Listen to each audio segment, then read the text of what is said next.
welcome back to Same Place Worlds Apart. I'm Sabrina. And I'm Callum from the Black Leadership Project. And today we're looking at theme 8, which is wider determinants of health. We have an amazing guest of us today, Jacob. Welcome, Jacob. Hey, I'm happy to be here. I'm excited. Excellent. So before we go into the report, just tell us a bit about yourself. When someone asks me that question, I always ask myself, where do I start? I always start with I'm a dad. Got 2 beautiful boys. I'm a youth worker. And that's something that I'm really passionate about. But I hold different roles in different spaces. So I work part-time with the Young Mayors team in Lewisham Council. I'm a board member at the Youth Justice Board. I have my own business, soul food takeaway, African American food. And it's nice. Yeah. I've had it. It's banging. Something special. So so that's what I do. Excellent. Well, let's get into this because you've got so much skill sets that I feel like you was a great person to come on today. I'm comfortable. Yeah, man, get comfortable. Listen. I don't think. What? I think that Jacob is being, what's the word, like humble. Like, yeah, definitely. He hasn't put spice. Why should you speak on this topic? Because I think the fact that you said you wear a lot of hats, for me is like answers that question a little bit. But maybe just speak to a little bit about why it would be good for you to for us to discuss this topic with you. I think for me, in terms of how I show up in this space, in regards to my positionality, I think I've always been somebody who's really active in the community. I think I've always been also a person who don't like talking about it, just like doing the work, because I think a lot of the work that we do is out of love. So you kind of do it regardless of wherever you are at. And I think about my journey into employment, first working in local supermarkets, having the one-off jobs, working in a telecom surveying company. I still remember how to pitch to get someone to stay on the phone for longer than 5 minutes. So I've had my journey in terms of employment, but in terms of community, being an active citizen is something I'm extremely passionate about. So I like the way how you pulled me back on that one, because it's so easy to skip over and say, this is what I do. But for me, activism is really important.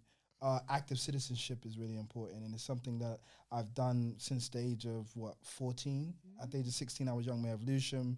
I'm really interested in local government and just the way how systems operate and how we as citizens operate within that space. And for me, this report is an opportunity to think about my community, the people that look like me, and think about it on an ethnic level as well, because when we talk about race or ethnicity, I feel like it's really ambiguous. And I like the fact that the report is very specific in terms of the community that is trying to serve. So I'm here because I care. And even if I wasn't out on the sofa, I still would be reading and watching what you guys are doing, because it's one thing to write a report, but I think it's about the conversations after that makes a big difference. So thank you. I love that. Wicked. Wow. So what I usually ask our guests is, how did they feel about their specific part of the report? So obviously with us today it's theme 8. So how did you feel when you read this part of the report? I thought for me, it was really a reflection of, once again, as the spaces that I'm in.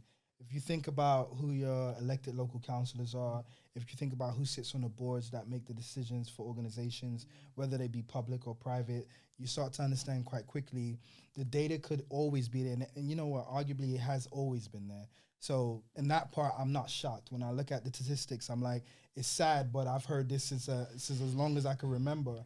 I feel like the impact for me in talking about wider determinants is thinking about how all of these this data operates in our day-to-day world. So, who's in control, where the spaces we're occupying, when you're walking down a high street, when you're going to school, when you're going to work, what are the minutiae that's taking place that shapes our experiences. And I think, there is an architect, there is somebody that's making those decisions of how we experience our lives in the UK, or at least on a local level, but often I don't see us around the table. Yeah, I definitely agree. And I know there's a few of us in the community that always asked if you can come onto some boards, but they're not paying us. They just want to pick our brain and meet their quota that we're part of the board. And I think that's showing that things are still not equitable. I love that point. And you know what? It's that argument. My mom, I think at 18, she was like, okay, you've been volunteering since she was like 15. It's time to get paid. So she was really pushing me out of that space of, stop doing things for free. I think there is beauty in understanding what giving looks like when you're not being paid, versus and the impact it can make versus exploitation. And you have a lot of exploitative situations where they, oh, can you come along and give your experience of how you felt growing up? And it sounds great, but at some point it's like, where do you make that transition? What I would say is I feel like we need to be in both spaces. Because I think if you look at charity, the third sector, if you look at what it is to volunteer, what you find quite quickly, the benefit is not always financial. The impact, or should I say, is not always financial. And you got to weigh that up to what your personal circumstances and what you can offer. So you got to pay the bills. But at the same time, don't forget that those spaces that are quote unquote non-paid do make big decisions in terms of what changes. They do. And I love that you said that, because I spoke about this before. I remember doing some my cousin had this organization where he helped set up tents for like farmers markets. And I remember setting up some tents for him while he was away one time at farmers markets, so waking up really early. And I got speaking to a couple of the people that helped organize it. And I said, how do I get a stall down here? How do I organize it? Like, and they was like, we'll just volunteer. We just, people come volunteer, set up the electricity, we go, come back. And it really got me thinking, because I always had this view that I think a lot of us hold, that, the white middle class have got enough money to do whatever they want. And it's like, a lot of those people weren't middle class. They were same tax bracket, if not less than me. But they have an investment in their community that benefits them. They value the community that they work with. So they just get up and do it. I don't know why that was such a pivotal point in changing like my perspective on things, but it really changed actually what you said about like, the value of volunteering, or value of the work isn't always monetary. You can see it in other ways. And I just wanted to just touch that point. I completely agree with you. Excellent. So when you were speaking, you spoke of different aspects that can lead to an outcome. So I know with the wider determinants they looked at, is it the Dow Green and the Whitehead methodology around how health inequalities can affect us. So looking at where we live, our age, our religious beliefs, our sexual orientation, and how those bases can show or project how our deprivation would be and how our health inequalities could be as well.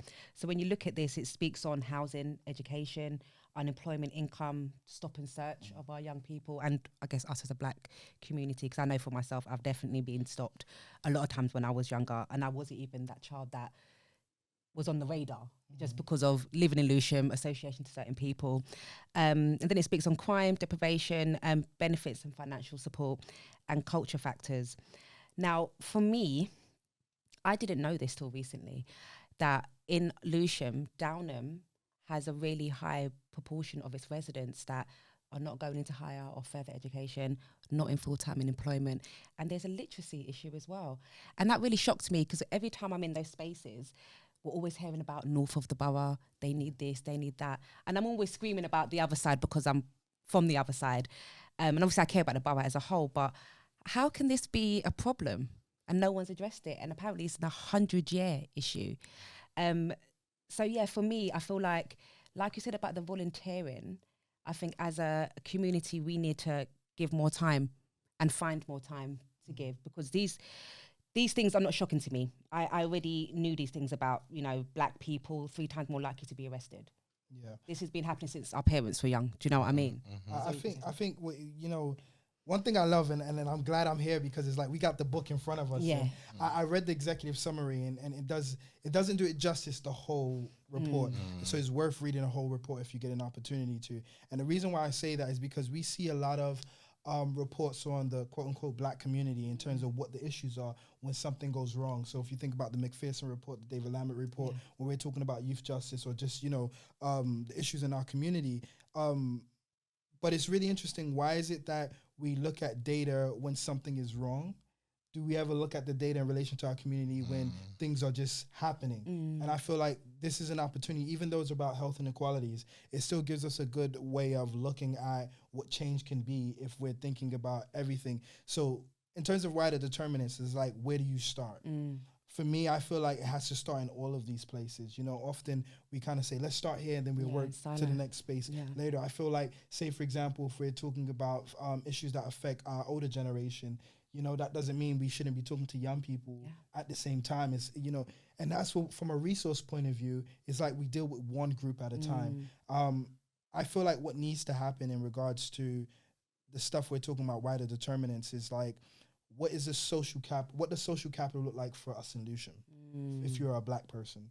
And when we talk about social capital, how does that change depending on the demographic? So we know that black Caribbean boys have a different experience than black African boys. They may be part of the same social groups, go to the same schools, but what is different about their experiences in Lewisham that causes one group to not achieve the right type of education in terms of outcomes to the other group? And I feel like it's also around, I said, social capital, culture. Yeah. And, we're not a homogenous group. And our culture affects us in different ways. And that also interferes with, or should I say intersects with economics. Whether you consider yourself working class, middle class, is something we don't speak about in the UK as much as we did before. And it's funny because we get so nostalgic about like Victorian age and Mary Poppins and, like these stories that really are re-ingrained in us. The idea there is boxes and spaces that people belong to based on habits. So just going back to what you said, Callum, around, volunteering and putting up tents, and that point you made that is very important, is that these people that are doing these things and have the social capital may not have as more money than you. If anything, they might be worse off economically. But in terms of socially, they're better off because 100%. They have access to places and spaces. And I feel like when we talk about wider determinants is, what spaces do we have access to? Some people think of it as just being a part of, certain groups, whether they be established ones or, informal ones. I think it's also about how we use parks. I give you a really good example, and I really like these people because they're doing great work in New Cross Gate where I live. I'm part of a group called Friends of Eckington Gardens. Okay. Yeah. Makes me laugh because I've never called this place Eckington Gardens growing up. I've always called it Munson Park. Ah, yeah. Okay. Now we know what you're talking about. If you know, you know. Weekend I'm going to hang out in Munson Park, But I didn't know the formal name of this park is called Eckington Gardens. One group of people that live in this area have a completely different experience or perception of how they can use or should use that space in comparison to other groups of young people or people in general. So if you're a black kid growing up in New Cross Gate, you knew it's problematic in that space, but at the same time, you probably go and play football or hang out with your friends there. Other people don't like you hanging out there because they probably want to walk their dog or they want their younger children to be in that space. And now when we're seeing a big issue around gentrification in Lewisham and areas really being changed in terms of its demographics and people who feel comfortable in those spaces, you realize how we have parallel lives that people are living in Lewisham for the last, 20, 30 years, which your Lewisham might be different from mine depending on our background and how much money we got in our pocket. And I think for me, in terms of inequality, that's the conversation we need to be having is, we can make all the changes we want to make in terms of, making suggestions, but what is the day-to-day experience? How do you see yourself benefiting from the space around you? And a lot of people don't even pay that much attention. I love that. I feel like there's a research, like a bit of research. Oh, yeah. I love all that research stuff now. Are you going to do that? Like no, you can do it and I can join in. I was going to say, going around to different areas in Lewisham and just, because for me, growing up, so my local park would have been like Home Park, Mayo Park, because I'm from Sydenham. And my experience, like you said, is probably really different to some others. Yeah. And so even one Sunday, me and my family went for a walk in the park. And I'm telling you, it was my family and one other family who was the only black family in the park. And that threw me because when I was younger, it was filled with us lot as young people. But things have changed. But what did you just say? You just said we went for a walk. Yeah. Like even that, I knew that was in my opinion, that was a working, a middle class experience. On a Sunday, it's go for a walk after we're dinner. Going for a walk. I remember going through the Erasmus program that we're unfortunately as a country not a part of anymore. And I visited loads of European countries. And I remember often the youth workers we went with would say, "Oh, let's go for a walk." And some of the young people was like, "Why are we going for a walk? We're in the hotel." And we talk about what privilege looks like. That ability to want to explore and go on a venture. Like sometimes we look at privilege as just access to money and wealth. We're not thinking privilege is being able to have that ability to think, to breathe, to think about your own health and have time to do nothing. I feel like, it's a powerful space to occupy, but it's one a lot of people don't feel like it's in their remit. When someone's like stressed out and you're like, oh, go for a walk, and they're looking at you like you're crazy because you're like, what you mean go for a walk? This ain't gonna solve my problem. But you start to lend on the different tools when you know that is a benefit to you. So I love that you're doing that, but there's a lot of people in our community who wouldn't look at that as a pastime worth pursuing. You know what I mean? Yeah. Like, why do I want to go hang out in the park with these crazy kids or my relatives that I don't get along with? And for you, it's just like, it's a must now. Yeah, definitely. And also, it's a time where you get to spend time with your family, because my family's all different ages, and sometimes to get them all synced, it's hard. So Sundays are usually the day where it's a bit more quiet, a bit more chilled, and we just try to make sure that we have that time before they grow up and leave the nest, and it's just us. I think what you're speaking about is like a poverty metric. So like when you're saying that, like, and I think I see this massively now, it's a massive change between sort of like maybe this generation and the ones that are maybe in school, and so our children, for example, and what we understand to be our poverty metrics. So they see it as money. That's it. Yeah. Whereas we sort of saw it as, and I think it does come down to like your access to resources and whether you're able to even think about exploring.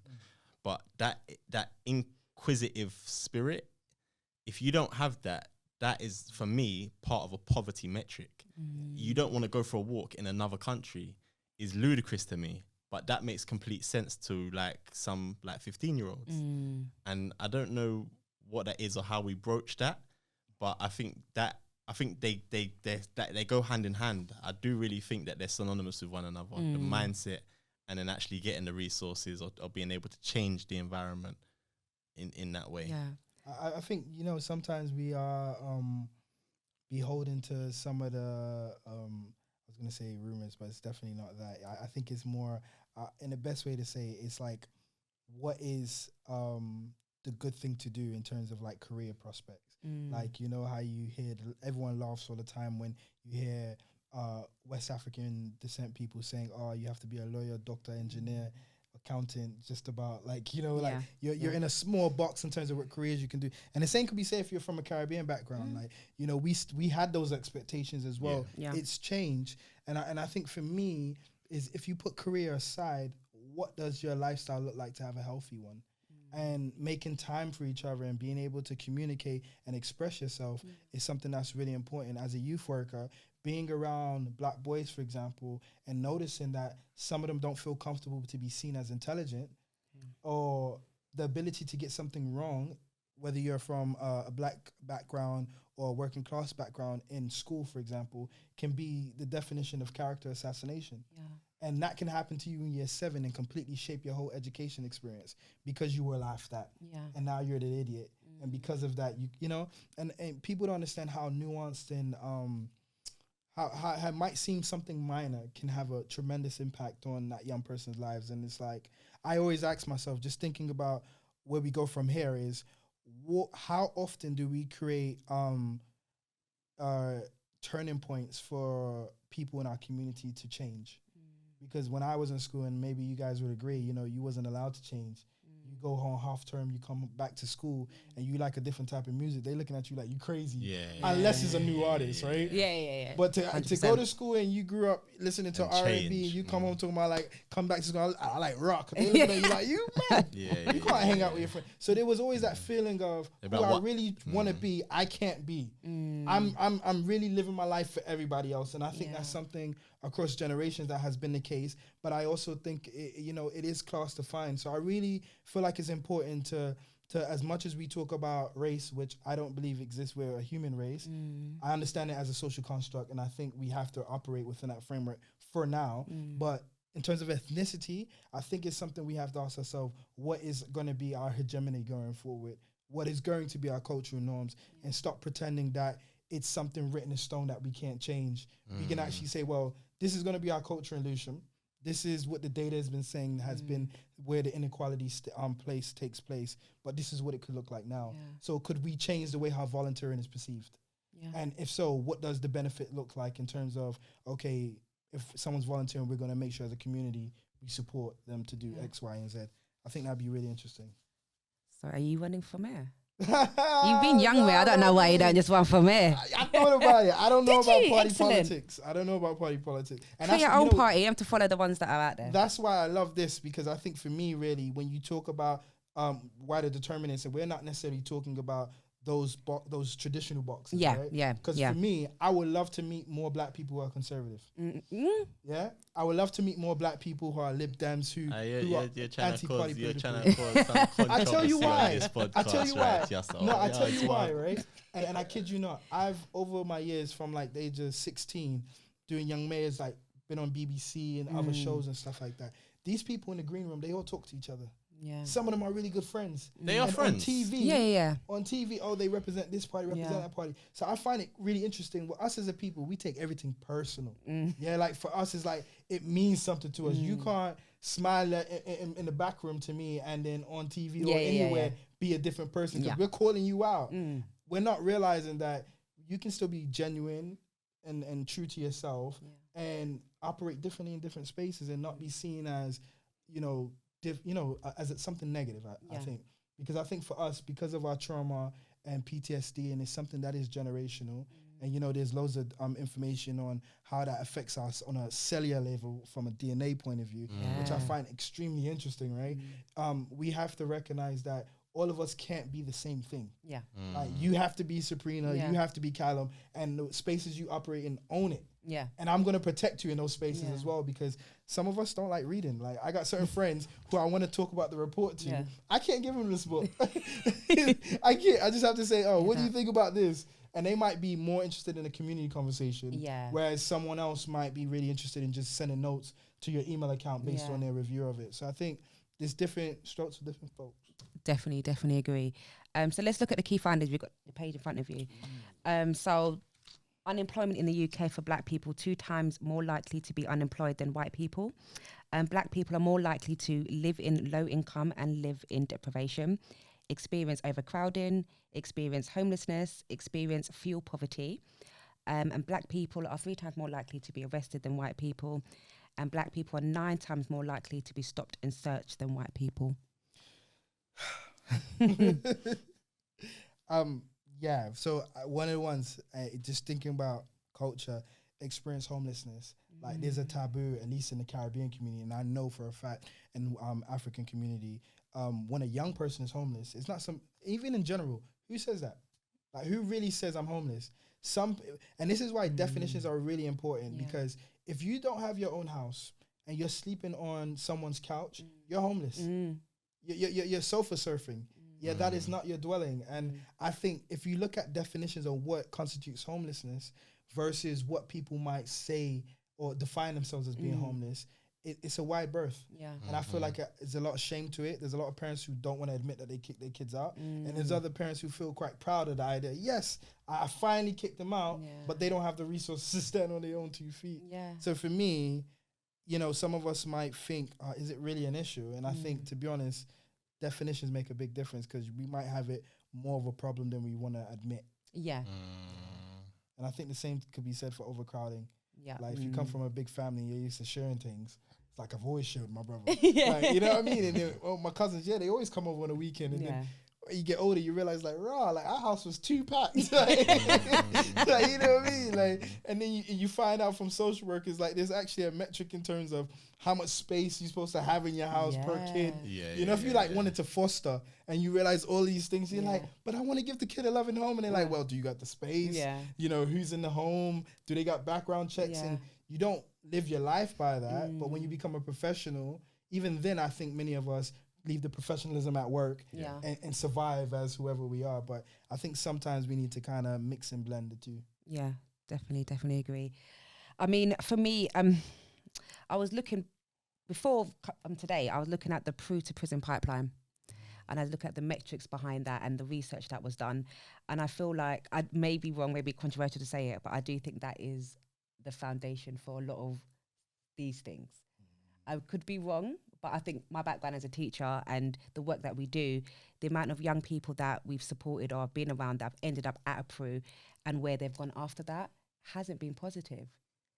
Well, it's real. It is a realistic when you're talking about, again, I've used this word a lot, overused it in this podcast, but metrics, because you've got a thing called at-risk young person. So you have to use metrics to have an at-risk young person. So by definition, the to prison pipeline has some form. I know it's controversial. It's a controversial term, but there are some factual things, because an at-risk child is looking at a child's trajectory, judging by these metrics and factors. So it does absolutely exist. It's just sort of, I guess, the format of how we're so, because we're not saying everyone that goes to and I know it's not people referral unit, and it's not called that anymore. What do they call it now? Alternative provision.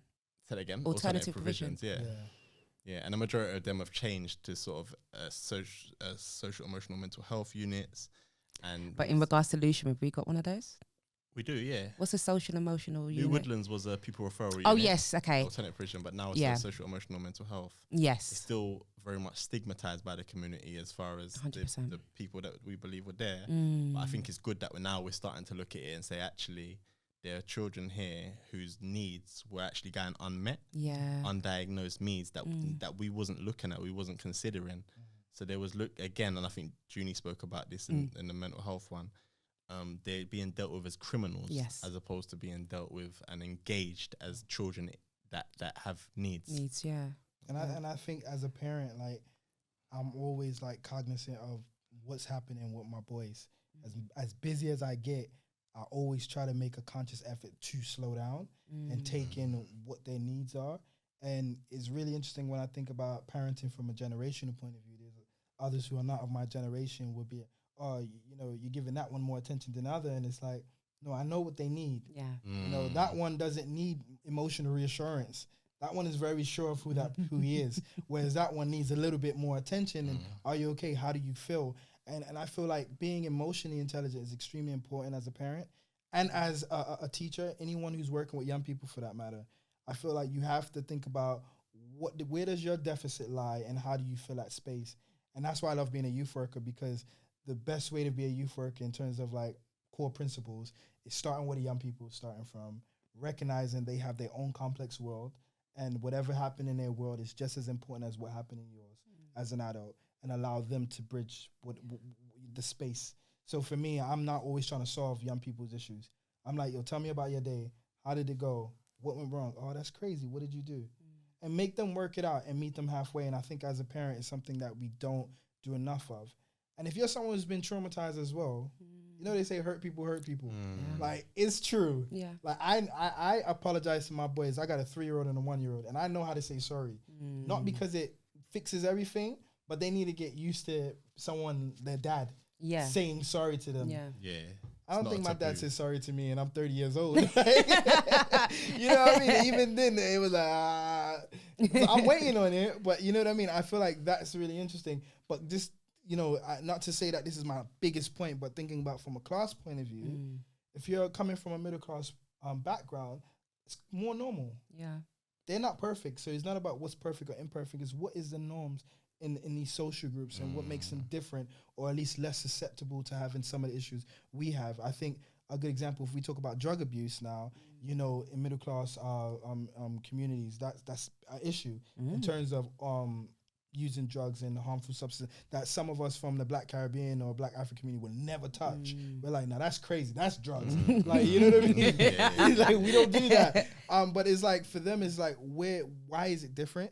And I think it's also about who has the power, and I think looking at the report, that issue around stop and search, everyone's like, but we need stop and search because kids are carrying knives. I'm going to be 100. I believe that there is a place for stop and search because I've seen people who carry knives, and I know people who carry knives, and I'm like, yo, what's going on? I get it though.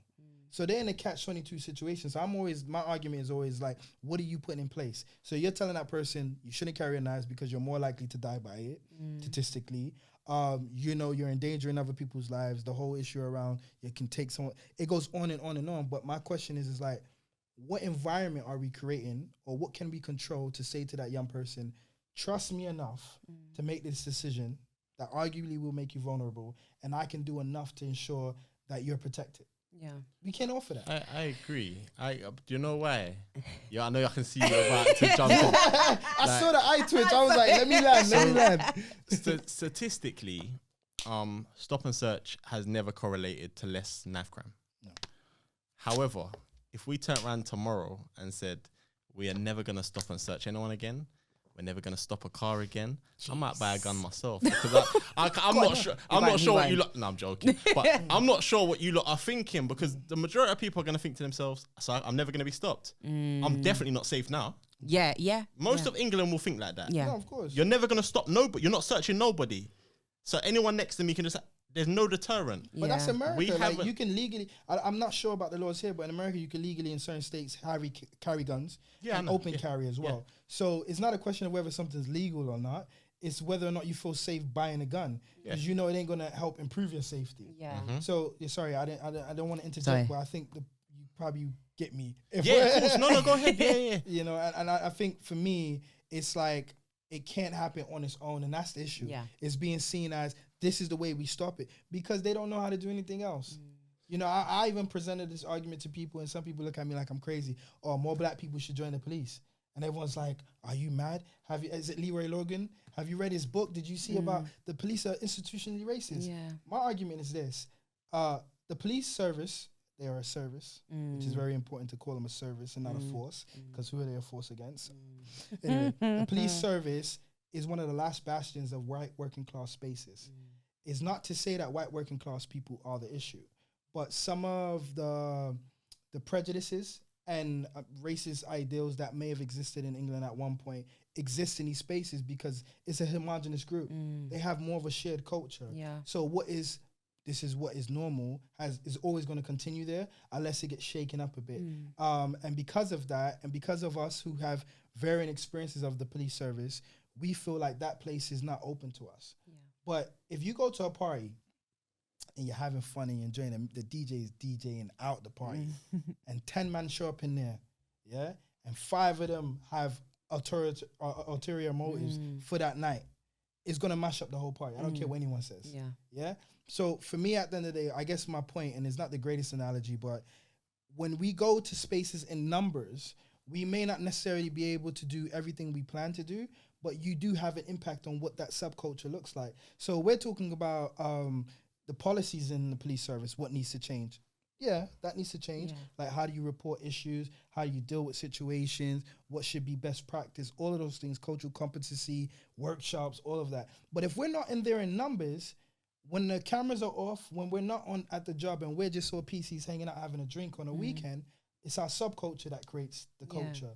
And I feel like we need to be looking at it like that because Black America is a really good example. You know, America has its issues, and someone who's American and have dual citizenship, one of the things I love about Black America, like I think is the UK could fit in, I think California 3 times. Damn. So America's huge. It's a continent. You know what I'm saying? Like we can't look at it like the UK. The UK is an island. Yeah. And I think Lewisham, we got the highest proportion of the Black population in London, second to I think was it Nottingham or Manchester? Birmingham. I think Manchester, then Birmingham. But anyway, we're up there. I feel like what is our subculture? Because there's something about being British. We're citizens. Yes, we need to occupy that space. But what does Black culture look like? And I'm tired of people just talking about Brixton.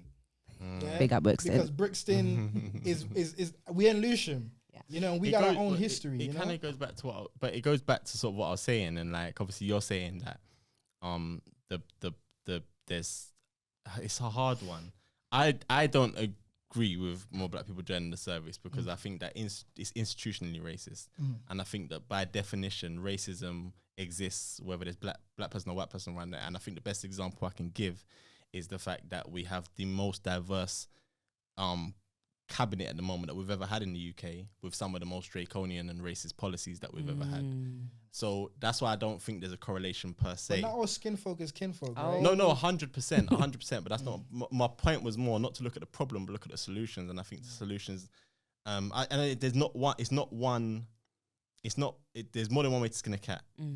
But I think this is where me and you sometimes bump heads, but in a positive way because we have different ways of skinning the cat. I love the way that Callum put that out there. No, we got different ways of skinning the cat. We know we got the shared goal, but we have different approaches to it. Exactly, and mine is always just like, community. Like within the community, we can set up the space, so we can set up the solutions that we require on our own, do our own thing. Do you see what I'm saying? Yeah. But I also appreciate there's two ways it's gonna catch. Do you see what I'm saying? I think a good example is like we talk about health inequality, and it's crazy because whenever a child is born, and you know, I'm not gonna get into the Harry and Meghan topic of, you know, what color is the kid. Yeah. But if you're from our backgrounds, to be honest, that is a conversation. We may not say it like that, but we say, "What do you look like, grandma or grandpa? You think he's gonna have this here?" And that's probably because of how we've been racialized in this Eurocentric system. 100%. So it's part of a bigger issue. That being said, thinking about having babies, we do ask the question, or at least I did, when a child is being born, I wonder if they might have asthma. Or if someone has asthma, be like, "Oh, your cousins has asthma." Like we see it as something that in some way is hereditary, you know, like it's normal.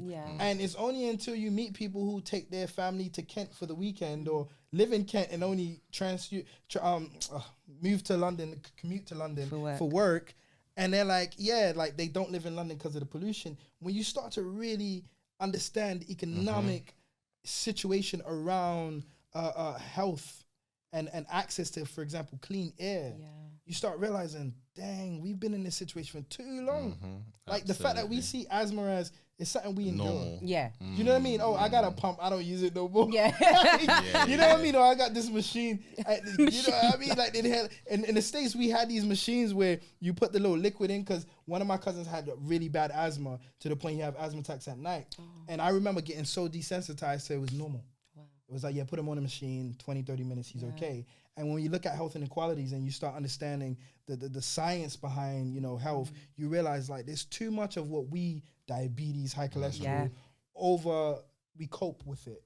We don't think that this is something that should not be happening, you know? Absolutely. And it's like we shame our way out of it. If anything, it's like we know how to call someone fat. You know, you're either too fat or you need to put on weight. You know what I mean? That's our metric of saying whether you're healthy or not, or drink some tea or something like that, or take a shot of rum. Like, you know what I mean? When really it's like we come from generations of herbalists, people who understood this information. And I would not to go on a tangent. I just think for me, I remember, and I'm changing my life now because. You know when you have like the Rasta man who knows every concoction and he tell you how many minerals and da-da-da-das and stuff. And I always think, I'm like, yeah, man, like, you sure? Like, are you sure? Yeah, you didn't believe him. No, like, you know, it's one of the ones that's like, boy, a pill is a pill, isn't it? Like, what you want me to drink detox for something? For me, it's really interesting because you got that bastardizing of what is that holistic medicinal space you can occupy in terms of looking after yourself and your community, and who controls it versus what is really accessible. Like, you know, I love a pound of bowl, but the truth is that stuff ain't really good fruit. You know what I mean? Like oranges don't take like oranges, and strawberries don't taste like, you know what I mean? You start realizing it's only until you go back home to your family countries or whatever, you start realizing that, mangoes ain't nothing here. Like you ain't never tasted mango properly. It's not staying in your tongue. It's not real. No, it's not. One day, and it just goes back to the poverty metric. Because one day, you'll be so rich that all you have left to eat is money. You see what I'm saying? And real wealth is what you're talking about. What you just spoke about, for me, is real wealth, like real food, real air quality. And these are poverty metrics we need to look at. Not just I've got money, but statistically, I'm gonna die Standard 10 years younger than my white neighbor. That's insane. You know, and we're coming to the end, so I just really want to touch on the opportunities for actions, because we could sit here for a couple more hours. No, literally. Another time. I think it's good. But I just want to touch on the opportunities for actions just before we close. So first one is consider cultural and religious influences when developing interventions to address the wider determinants of health inequalities for Black African, Black Caribbean, and Black mixed ethnic minority groups. Wordy. Need a bit more commas in there. Feed that back to public health. The second one is collaborate with government agencies and institutions to remove issues ethnic minorities face when in contact with the justice system, and ensure these agencies work to address health inequalities. I'd like you carry on. Sorry. Conduct more research to understand the impacts of the food environment and food poverty on health and well-being of Black African and Black Caribbean communities, and devise strategies to address the structural issues at a community level. I love that. Yeah. I like that one. And the Or last vegan one food. is take action to address employment inequalities and issues around racism and discrimination in the public sector. Offer more protection for key workers from Black African, Black Caribbean and Black mixed ethnic groups in health or other high-risk occupations. I like that one because not to go back too much to what you said about the policing, but I know a lot of Black officers and they are having a horrendous time.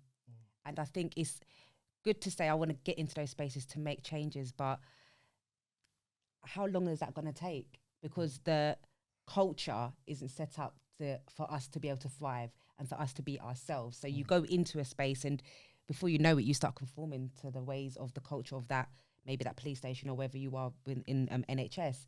And I just don't see that being the best way to go forward. So I feel like there should be more advocacy and more support metrics that are embedded into that. So I know we have the appropriate adults for young people, but the police need to be more visible, personally. I know when I was growing up, there was always someone around. Now you may see a PCO, depends where you live in the borough, but they need to be visible, come to where we are, allow open conversations and build that trust within the community. And then maybe we might see things better for maybe our children as they get older or our grandchildren. I think just to add on to your point, if you think about, I've done some Googling and I went on Lucian NHS board, the ones that, the trust that runs our local hospital, and there's only 2 Black people on that board. One is Dr. Neil Goldburn, and he's a chief strategy partnerships. I don't know his full title. Another one who's a non-executive director is Godfrey Allen. And he's one of, I think, 7 or 8, maybe more, non-exec directors on this board. It's a public appointment. A public appointment is an appointment that is given by a minister of state to oversee a public body organization. And the question we need to be asking ourselves is why a lot of us are not having public appointments and occupying that space. As a board member on the Youth Justice Board, it's a public appointment. I'm in my 2nd term where I was reappointed by the Lord Chancellor. And for me, it's not about the chutzpah around how amazing the role is. It's more about what am I impacting in this space. It is higher than us as a board. It's the Minister of Justice, you know. So it goes back to the politics. That being said, ministers are doing a lot of things. We're the ones we're completely focused on being child first, thinking about the youth justice system and how it affects young people. I'm in that space. When I joined, I was one of only 2 Black people. Now there's 3 of us, 3 Black men who occupy that space, with Keith Fraser being the chair. It's really interesting because at some point you get to a place where just because someone looks like you doesn't mean they think the way you think. And that's okay too, because we need to have diversity of thought within the idea of what it means to be Black. But what I would say is we need to start really considering, what do we want? And a lot of the times we don't know what we want. We know what's hurting us, and some of us are really good at articulating that. But when we get to the point of conclusions, what do you want? I just want to be happy. I just don't want to be stressed. Be Pacific. You know what I'm saying? It's like, actually, I want to live to 99, 100. So it means we need to do X, Y, and Z. You know, I don't want to be stressed and have mental breakdowns. And if I do have a mental breakdown, I want to be okay with that. Because I don't know about you, but as a Black man, you know, we talk about Black women, and we should. That's really important. But holding space around mental illness in terms of Black men is really interesting. Many of us hide it to the point that we would let go of our responsibilities instead of being seen as weak. So we rather seen as bad, or he's a runaway, or he don't do this, rather than experiencing like, yo, like, I have bad mental health. And someone said something to me, and because y'all know I could talk forever, but they said, look at mental health as mental health hygiene. And I thought that was a really good way of looking at it. Because you know if you brush your teeth or not, and you could get away with like, boy, I was tired or whatever. You know if you didn't bathe. You know these things. Mental health hygiene. You know if you're not okay. And some of us don't want to admit what we need to do to be okay. And sometimes it means not talking to your loved one today. Right? Sometimes it means like not picking up the phone. And sometimes it means having all of that. Like, can you give me a hug? Like, I ain't been hugged today, you know? And if you talk about that, people think you're crazy. So, you know, I was at a event today that I was doing a lecture, and I asked them, how are you feeling? And they all looked at me like I was crazy. And then I said, one thing I love about my culture and just being African American, because of our history of transatlantic slavery and the issues of racism in America, and using English and being forced to use English, we had to make the most out of just little words. So just saying how you feeling, we can say so much. How you say enunciation, our tone, all of those things give information. And I feel like we need to go back to the things that kept us alive and now use it as a tool that many other people can't wield really well. So when they're creating these jobs for us in terms of cultural competency or whatever, we're the only ones who can feel it. Because we're the only ones who know how to deal with the solutions.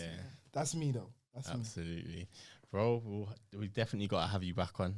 100%. I love this space, man. I love what you guys are doing as well. So big up you two, man. Thank and you. It's about younger generations talking about this, because some people talk about this only when they're 60 and 70, right? Yeah. Like we're all pushing under 40s, so we okay. Like I'm not. You better just slow it with us. You looking the youngest on the panel, so you're good to go. Nah, bro, I appreciate you, bro. We appreciate you. And wow, I feel like I wish we had more time just to go.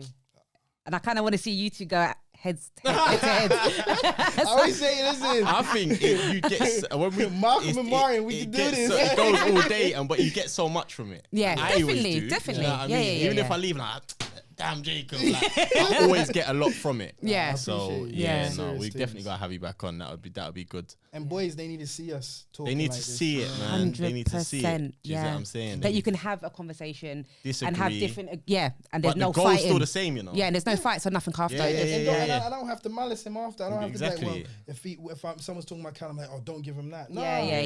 No. It's not worth it. Trust me. Exactly. Absolutely. Well, on that note, thank you for tuning in, and we'll see you in the next one. Like, subscribe, boom, boom, boom.